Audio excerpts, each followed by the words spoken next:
What's going on, fellas? I have the tier list for the squat accessories in the works right now.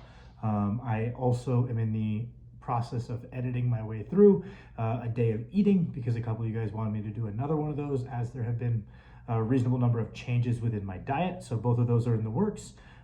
Pretty crashed after today's training, so I didn't think I would be able to do a good job with the tier list video today. So I was just getting all the images ready and everything so I could do that tomorrow.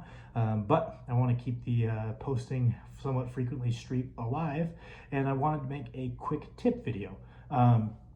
So when we're in our bench training, right, we settle upon a frequency. We decide, hey, appropriate, given my recovery variables, given how efficient my technique is, 2 times a week is appropriate for me, 1 time a week, 3 times a week, 4 times a week, whatever we've settled upon.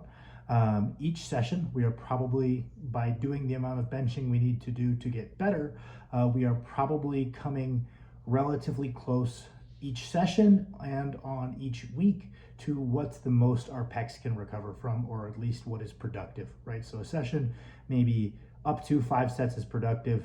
You could do a little bit more, but we'll probably work our way up towards those 5 sets.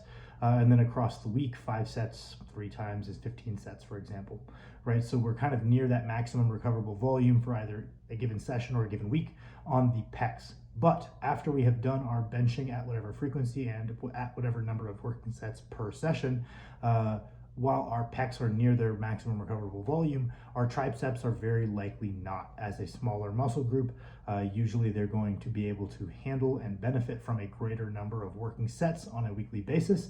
So that 15 sets of pressing does count towards our triceps, but we have plenty of work left to do.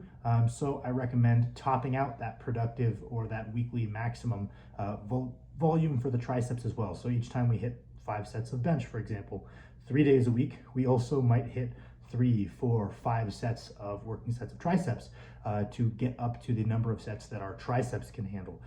Over preparing our triceps and regularly ending training sessions with triceps is a big portion of the reason I think many of my clients have been successful in their pressing, and I have been a successful presser myself, was religiously topping out that recovery capacity of my triceps.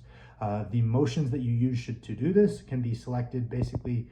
Whatever's loading it through a full range of motion is going to be effective. We just want to make sure that our elbow joint is not the limiting factor for the number of sets we are doing, and instead the limiting factor is the musculature itself. So if that has to be something as uninvasive as a tricep rope for all of our sets, that is okay. With time, as we strengthen the surrounding musculature and the tendon and the joint structures, maybe we'll be able to introduce maybe straight bar press downs or something else.